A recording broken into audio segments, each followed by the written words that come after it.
Huh?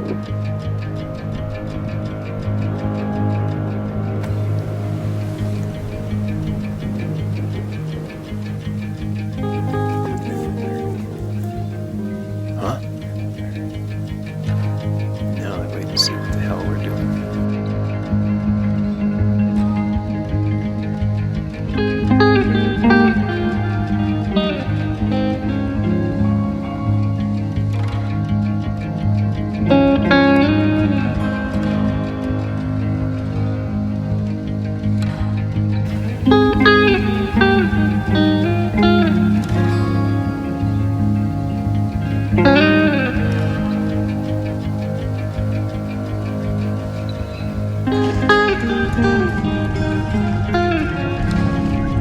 Slide right up.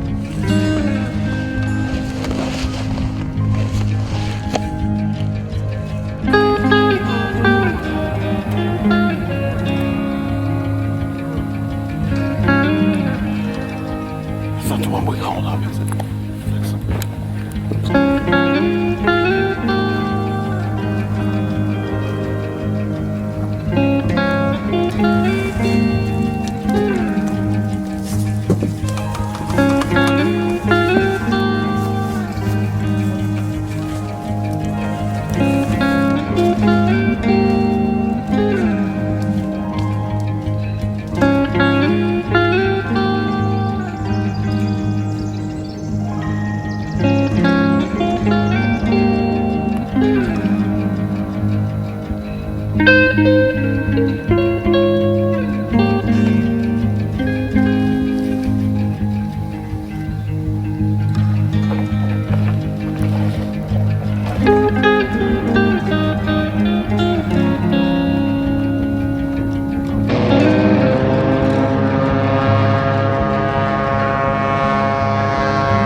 Man, that'd take a while.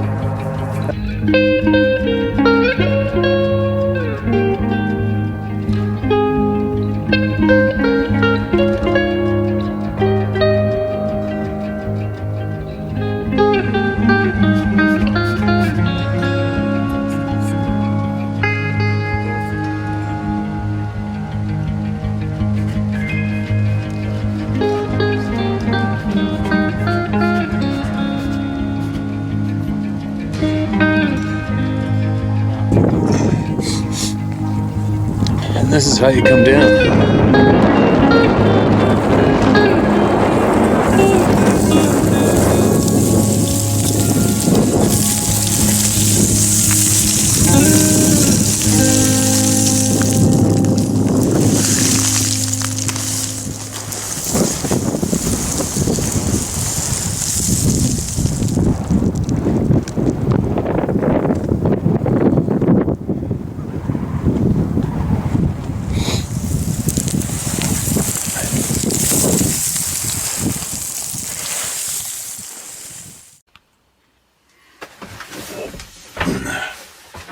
All right. Good morning, world. Listen to that sound of nothing. Peaceful, normal morning. No rain, no wind. Flat water. Heaven. Might be a little echoey in here, maybe. We'll see. Whatever. I got a lot of emails. You got fishermen coming tomorrow morning. My bear hunter's gone with my Zodiac up the inlet. So I have a couple hours of peace by myself. I got lots I could talk about, but I'm going to try to concentrate on just emails today. So much. I'm trying to relax, the brain's scrambling. I'll give you a quick funny one though. That's my rubber boots on the dash here that's squeaking. It's all my mechanic friends and my buddies, men and women who have their own tools at home. You know those big plastic cases, the big ones, with all the sockets, millimeters, wrenches, Allen wrenches, everything. You know, the ones with a million parts? Well, I borrowed my buddy's in his shack there. This morning I went to open it, and one entire half fell on top of the other half and opened it up. I'm like, good God, no you didn't. So I had to put every single piece back, right? Took about half an hour. And then I snapped it shut. I gotta sneeze. I snapped it shut. It's old, obviously the salt water is rusty and stuff, but I snapped it shut. I went to pick it up, and both halves fell apart, and both halves emptied on top of the dock and went everywhere. Oh my God. And it's not a small one, it's one of the big Magnum ones, you know what I mean? With probably 300, 400 parts, whatever it is. I just about shit myself. And all my friends out there that know the toolbox style I'm talking about, I'm sure you're laughing right now. So there I was, my hands and knees, sorting everything out. So now I'm going to sit here and share people's voices. Now, what do we got here? This is titled the Patterson-Gimlin. Steve attached our two screenshots from a stabilized and enhanced version of the Patterson-Gimlin film. I appreciate you taking a glance at them when you have a chance. A lot more detail is included. The eyes are sharp and completely human. Captivating. The mouth seems to be scared and oddly placed. However, the placement matches the original frame shown and might be a realistic combination of both the angle of the face and the protruding jaw. I've been watching your videos for years and haven't seen or heard these stills mentioned. Although you do mention Patterson-Gimlin with respect, if you've addressed these images, I would greatly appreciate you letting me know where. And if there is a reason you haven't addressed them, I'd appreciate knowing that as well. If you haven't seen them, I'd still appreciate your thoughts. Minimal comment is good. What the F? Piece of crap, or both options. Love what you're doing and have a real sympathy for your show. My world of experiences seem to run 7 days a week, 365 days a year along a realm of living just this side of entities existing in complete realities, in the folds of the reality you and I share. Entities can move worldly events which appear when they choose, and which will come when called with pure enough passion, which is terrifying. Entities which are physically present to whatever level suits them, and seemingly in only form that suits them. Sometimes with language, sometimes with no language. Simply the speed of understanding, and the discomfort of being mentally completely naked. So, you know where I'm coming from. Looking forward to hearing from you. Thanks, James Parker. Alright, so he did a screenshot of this. This is fairly popular photos, actually. Enhanced photos of taken from a still from that film clip. So anyway, to answer your question of me addressing it, I'm definitely not an official, but I think the Patterson-Gimlin film has been flipped around, pulled sideways, up and down about a kabillion zillion times. And for me, at this stage of the game, it's just like looking at footprint casts. It's like, all right, there's a film of a Sasquatch right there. The only thing left for my mind is, why only once? Right? Why only once? So far that we know of, that clear. I mean, we do have a shit pile of video clips out there of these beings. You just gotta look. But they're there. But it's been done. How long's it been around? Since 1967, so... What, people probably still talk about it today, every day on the channel. I'm good.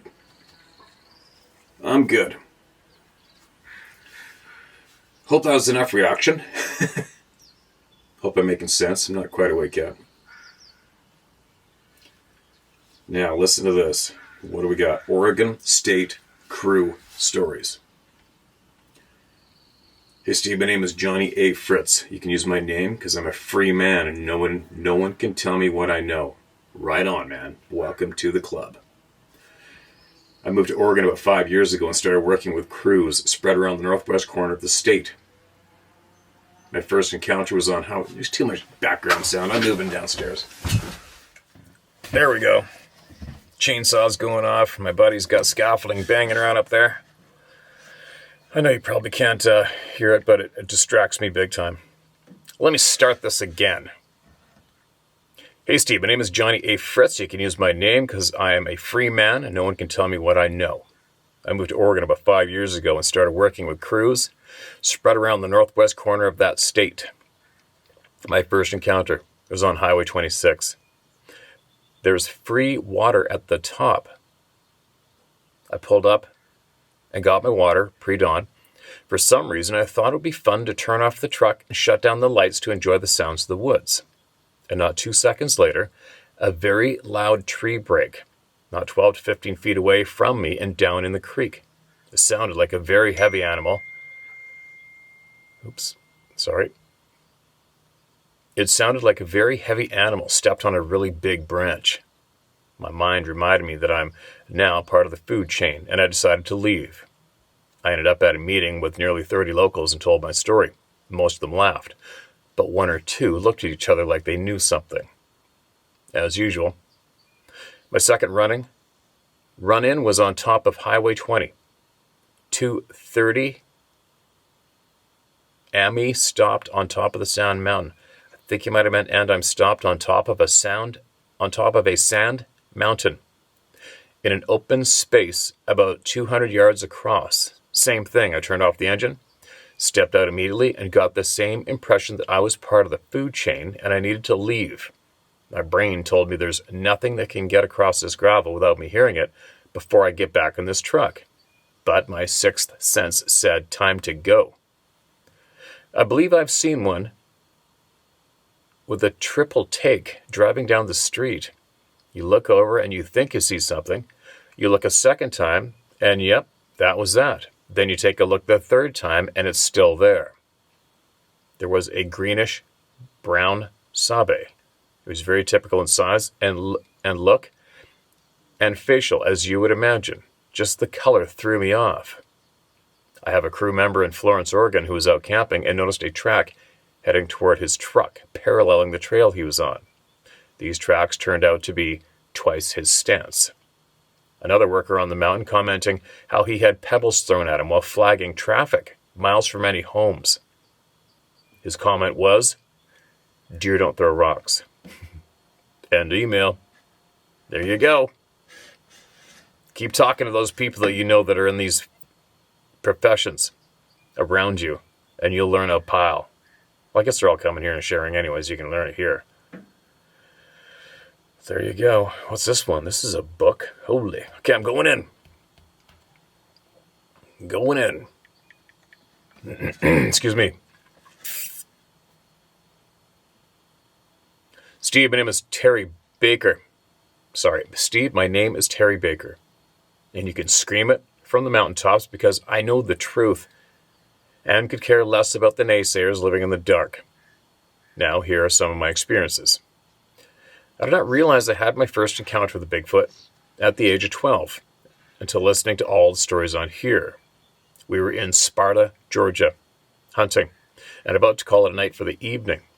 It had been dark for about an hour. Excuse me. We were sitting around the fire and hearing the loudest, most hair-raising, blood-curdling scream that came from the creek at the bottom of the hill. It sounded like a cross between an old woman being murdered and a baby screaming. What I didn't realize at the time was that the scream was so long, it was lasting almost 15 seconds. The screaming went on for about 30 minutes and then stopped. The adults that were around me were slightly freaked out, but just said it was a bobcat. I could tell that it unnerved them, and these men, in my mind, could wrestle a bear to the ground and not break a sweat. Well, climbed into bed, and then about 30 minutes later, something came in the camp and destroyed it. You could hear pots and pans being thrown, metal banging, stuff being knocked over, and the whole camp being ransacked. No one got up or said anything, and we were all within 10 feet of each other. My father and I were in the back of a 69 Ford pickup that had a camper shell, which for some reason made me feel a little safe in it.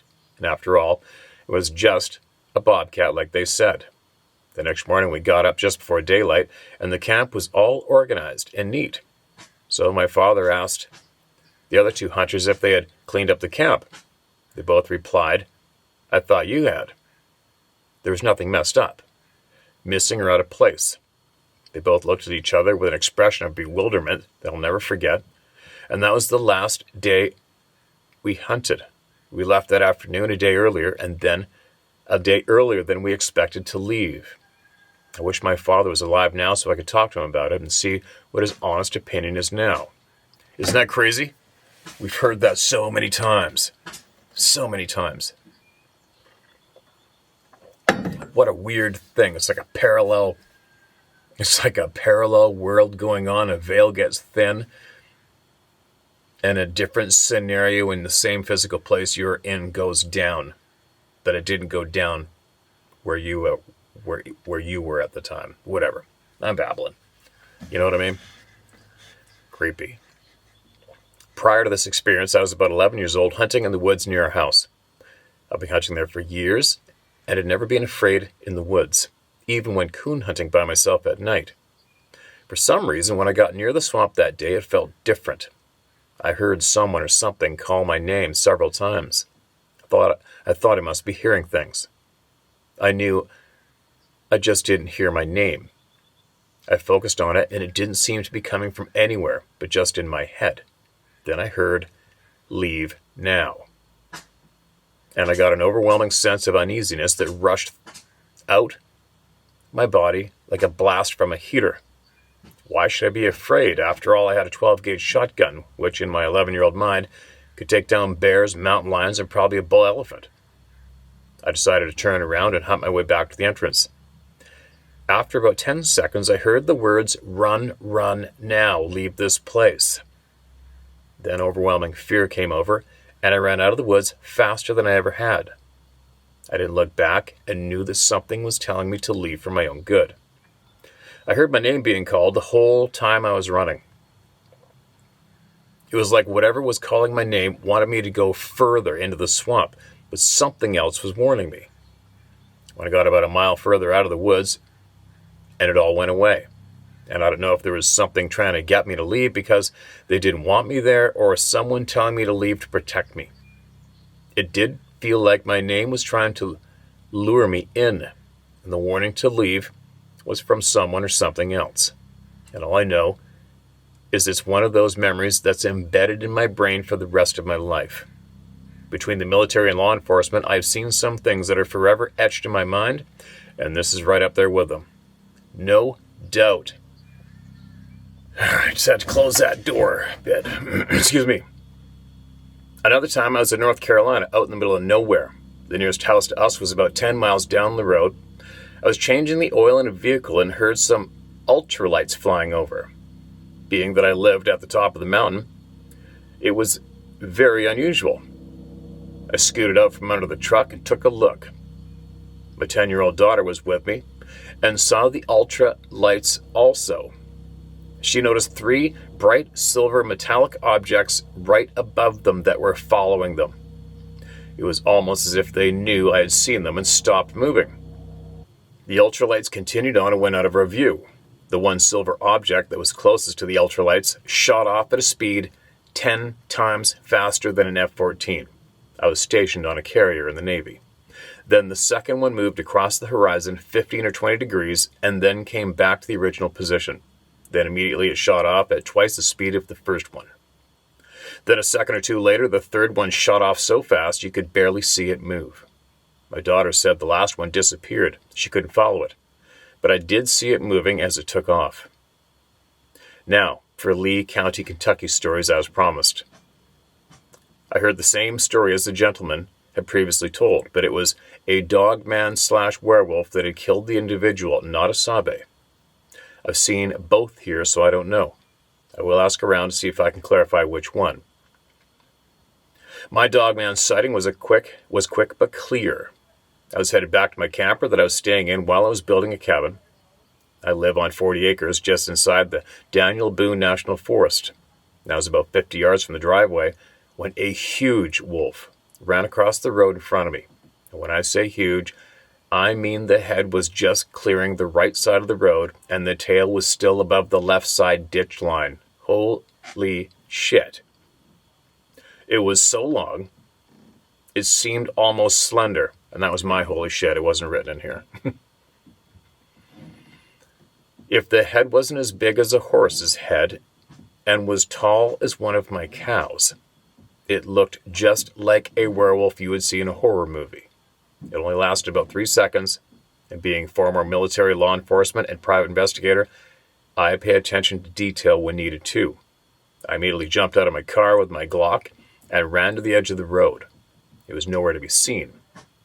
There was a 50-foot drop-off to a creek bottom and mountain on the other side of that. It simply disappeared. When I got back in the car, I started writing down the description and details as it would be clear. I asked myself questions as if I was interviewing myself. The creepiest thing about the whole experience was when it turned its head mid-stride and looked right at me. I didn't think about something that had happened a week prior. I was in my 34-foot Fleetwood Bounder along with my 3 blue ticks one night, and the dogs went crazy. Starters barking, then went to growling.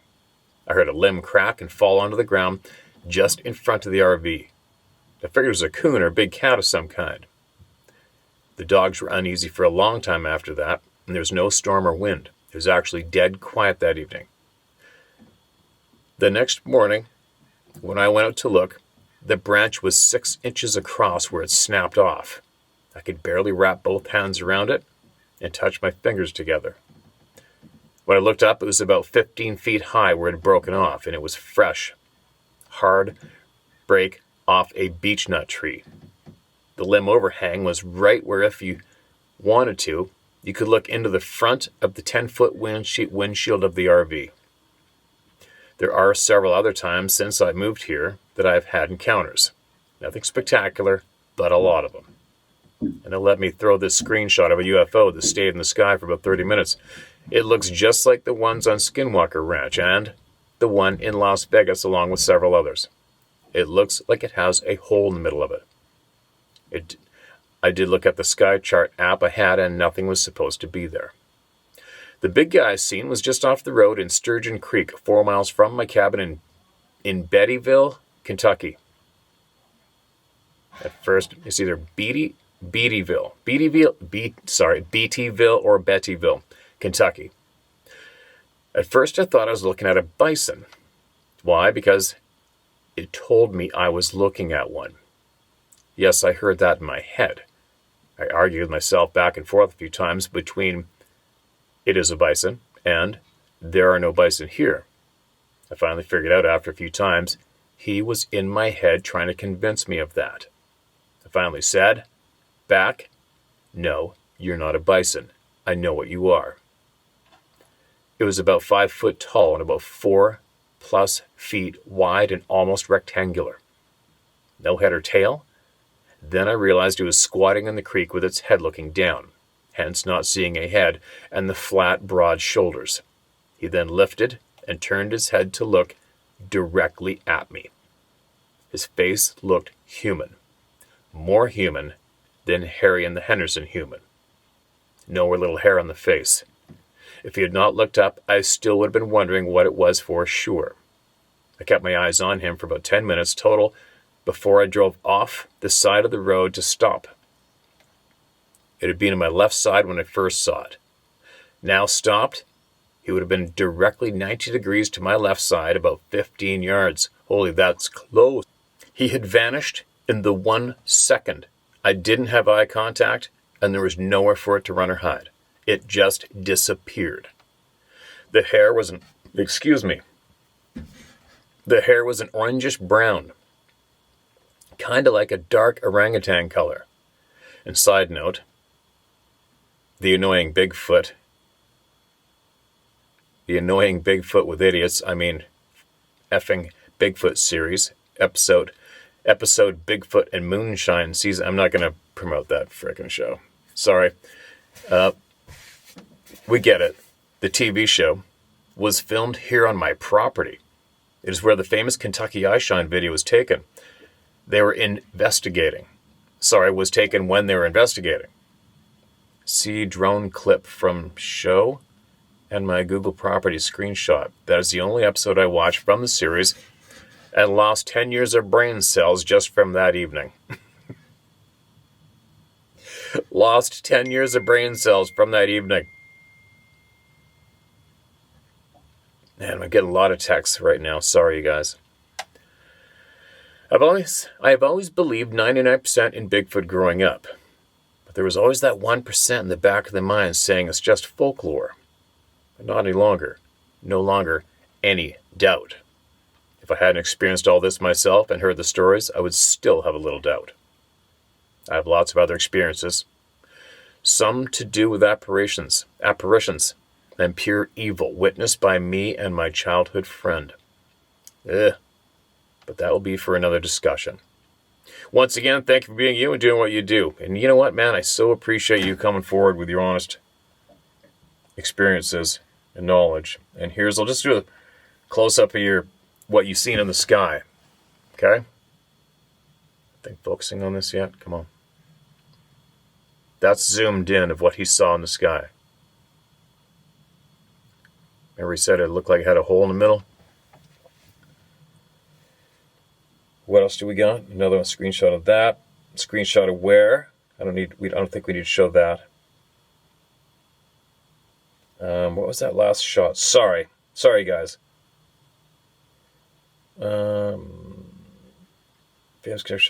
Drone clip. Okay, gotcha. There you go. It's just a couple shots of your property. I'm not going to share that publicly, but that's a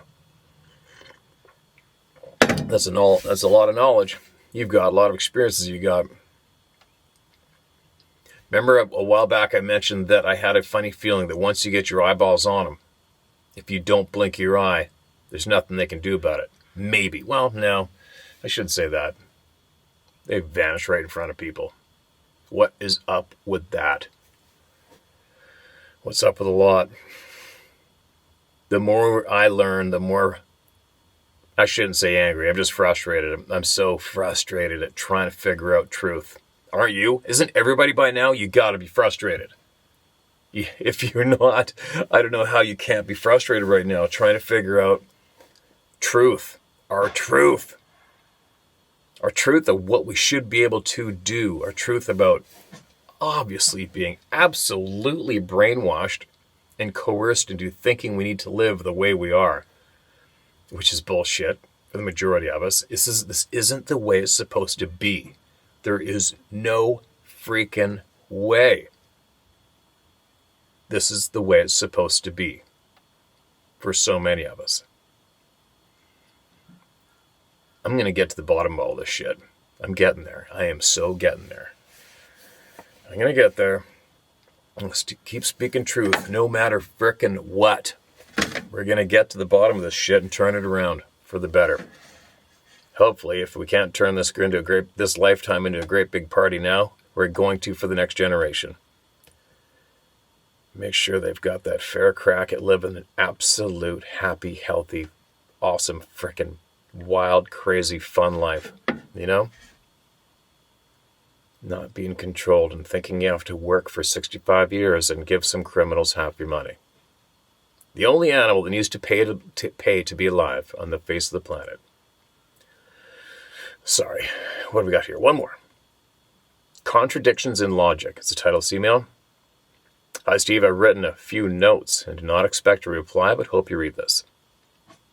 I watched your latest video on Sixth Sense and made a statement that no predictor would give warning before it. You made a statement that no predator would give warning before attacking. And I agree. But we're not dealing with normal predator. There's something more there, and you've said it many times. They apply logic and reason, ramifications for their actions. Some folks don't have the luxury of leaving a location. At times I was 400 miles from home, and I didn't want to rent a hotel for the night. When these things are on your property, you have to really think about leaving. As we can feel the dread, can they also understand our posture? When I, quote, Ramboed, end quote, out at my property, actually pursuing these things, it was worse than when I decided to ignore them.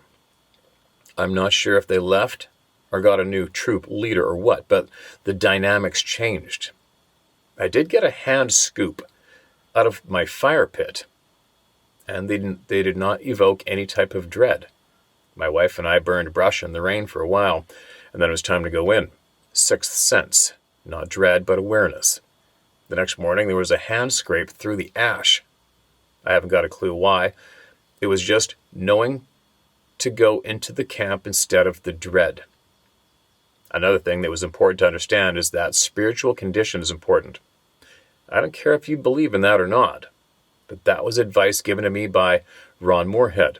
Your buddy Dave Pilatus speaks highly of him, and he's one that did pursue these things.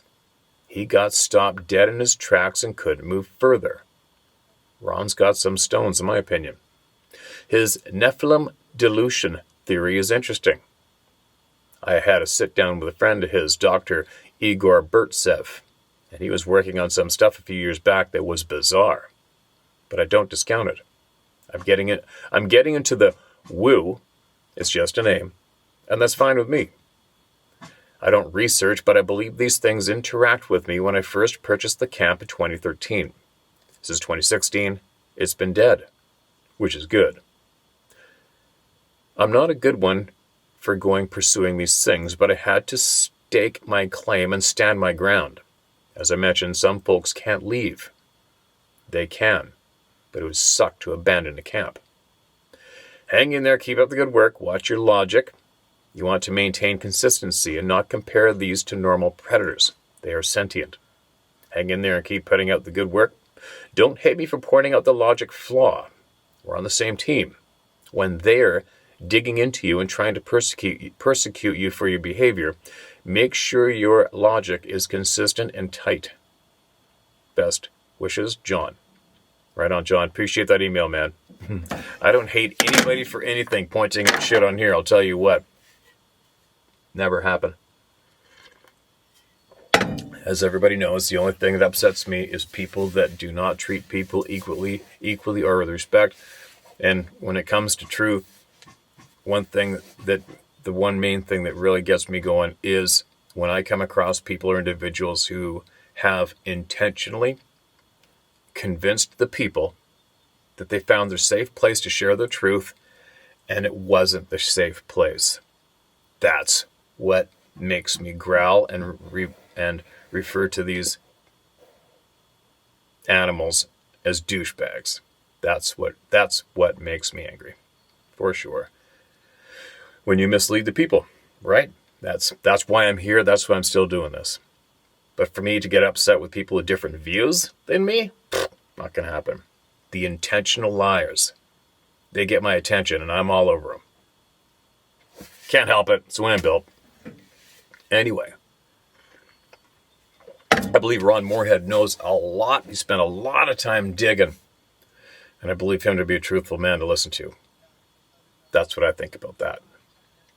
Now, anyway, I got to get moving. I've got people wanting to know what, when, how for fishing. I got my hunter just was after a couple bears. I got another of my fishing guides over here. Everybody's trying to get a hold of me. I got a lot to do and plan. This is probably my chaotic time of year right now, but I'll still be here. And you can, please do continue to email me in your truth. Or if you have some very bad people doing some very bad things, email me that too, because I'm not scared of them. And share my story at howtohunt.com. All right, that's where you're going to get it heard, shared. This is the safe place. I can guarantee you that. This is strike me down dead. This isn't the safe place, or all of you get heard word for word, no matter what, no matter frickin' what. We are the largest group of honest people, I'd say, on the internet. Don't you think? That might be a bit of a bold statement, but it sure feels like it. This is probably one of the largest groups of good, honest people in the world that I know of right now is right here. Bravo. Club of No Return, right? Sarah's stickers are...